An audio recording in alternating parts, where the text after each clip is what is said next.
எல்லா புகழும் இறைவனுக்கு. புதுசா கல்யாணமான கணவன் மனைவி அவங்க ரூம்ல அன்னைக்கு நைட்டு ஃபர்ஸ்ட் ஃப்ளோர்ல உட்காந்து பேசிட்டு இருக்காங்க. அப்ப மனைவி சொல்றா, எனக்கு கீழே யாரோ இருக்க மாதிரியே இருக்கு அப்படின்னு சொல்றா. உடனே கணவன் வந்து பாக்குறாரு, பார்த்தா யாருமே இல்லை. யாருமே இல்லையேம்மா அப்படின்னு சொல்லி மனைவி கிட்ட சொல்றாரு. அவ அதோட விட்டுறா. மறுநாளும் அதே மாதிரியே சொல்றா, எனக்கு கீழே யாரோ இருக்க மாதிரியே இருக்கு அப்படின்னு சொல்றா. திருப்பி கணவன் போய் பாக்குறாரு, பார்த்தா யாருமே இல்லை. இதே டெய்லியும் அவ சொல்லிக்கிட்டு இருக்கா. 3ஆவது நாள் சொல்றா, 4ஆவது நாள் சொல்றா, 5ஆவது நாள் சொல்றா, 6ஆவது நாள் இதே மாதிரியே சொல்றா. கணவன் போயிட்டு போயிட்டு பார்த்துட்டு யாருமே இல்லை அப்படின்னு சொல்றதுதான் அவருடைய ஒரு பதிலாவே இருக்கு. பார்த்தா ஒரு வாரம் ஆகுது. ஒரு வாரம் கழிச்சு அதே மாதிரி சொல்லும் பொழுது கணவனுக்கு கோபம் வருது. இவ என்ன, நம்ம எத்தனை தடவை சொல்றது, பூட்டி இருக்க வீட்டுக்குள்ள யார் வரப்போறா, இதே சொல்லிக்கிட்டு இருக்காளே, எத்தனை தடவை தான் இவளுக்கு பதில் சொல்றது, எத்தனை தடவை தான் நான் கீழே கீழே போய் பார்த்துட்டு வருதுன்னு சொல்லிட்டு அவர் ரொம்ப கோவப்படுறாரு. இவ இதுக்கப்புறமும் இதே மாதிரி இருந்தானா ஒருவேளை ஏதாவது மென்டலா அஃபெக்ட் ஆயிருக்காளா, நம்ம போய் இவளை போய் ஹாஸ்பிட்டல்ல காட்டணுமா, இல்ல கோவிலுக்கு ஏதாவது கூட்டிட்டு போகணுமான்னு சொல்லி ரொம்ப யோசனையாவே இருக்காரு. இதே மாதிரி ஒரு வாரம் ஆகுறது 2 வாரம் ஆகுது, 6 மாசம் ஆகுது. பார்த்தா இதே ஒரு ரொட்டீனா வச்சுட்டு இருக்கா. நைட் ஆனா அவர்கிட்ட இப்படி சொல்றதும், அவர் கீழே போய் பாக்குறதும், யாருமே இல்லைன்னு திருப்பி வந்து சொல்றதுமே ஒரு பழக்கமாவே போய்கிட்டு இருக்கு. சரின்னு சொல்லி இது 7 மாசம் ஆகுது, 8 மாசம் ஆகுது, கடைசியா 1 வருஷம் ஆக போகுது. 1 வருஷம் கழிச்சு இந்த மாதிரி பேசிட்டு இருக்கும் பொழுது மறுபடியும் அன்னைக்கு நைட்டு உட்காந்து சொல்றா, என்னங்க கீழே யாரோ நிக்கிற மாதிரி இருக்குன்னு சொல்றா. உடனே கணவன் கீழே போய் பாக்குறாரு. பார்த்தா அன்னைக்குன்னு பார்த்து ஒரு திருடன் வீட்டுல இருக்க பொருள் எல்லாம் எடுத்துக்கிட்டு இருக்கான்.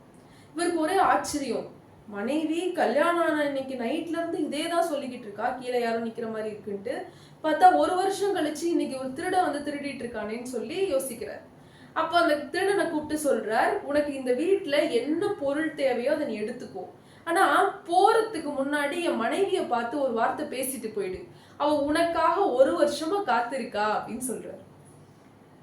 அப்போ நான் ஏன் இதை சொல்ல வரேன் அப்படின்னா, நம்ம என்ன நினைக்கிறோமோ அது கண்டிப்பாக ஒரு நாள் நடக்கும். நம்ம நல்லது நினைச்சோம் அப்படின்னா நல்லது நடக்கும், கெட்டது நினைச்சோம் அப்படின்னா கெட்டதுதான் நடக்கும்.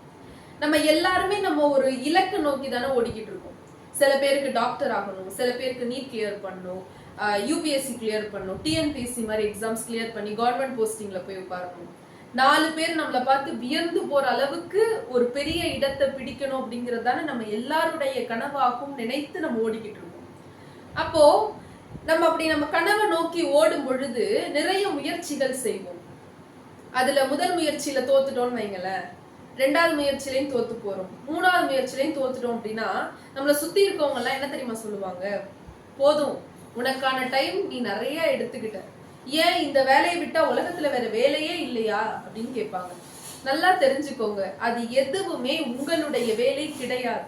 நமக்கென்று ஒரு வேலை காத்து கொண்டிருக்கிறது, நமக்கென்று ஒரு சிம்மாசனம் காத்து கொண்டிருக்கிறது. எனக்கு ரொம்ப பிடித்த விவேகானந்தருடைய வரிகள் ஒன்று இருக்கிறது, நீ எதை நினைக்கிறாயோ அதுவாகவே ஆகிறாய். அப்போ நம்ம கோலுக்கு எவ்வளவு முயற்சி போடுறோங்கிறத தாண்டி நம்ம எந்த அளவுக்கு அதை கன்சிஸ்டன்டா என்னால பண்ண முடியும், நான் கண்டிப்பா ஒரு நாள் இது ஆவேன் அப்படின்னு சொல்லி நம்ம யோசிச்சு அதை கன்சிஸ்டன்டா நம்ம எப்போ பாசிட்டிவா திங்க் பண்ண ஆரம்பிக்கிறோமோ அதை கண்டிப்பாக ஒரு நாள் இறைவன் நமக்கு நிலைநாட்டி கொடுப்பான். நன்றி.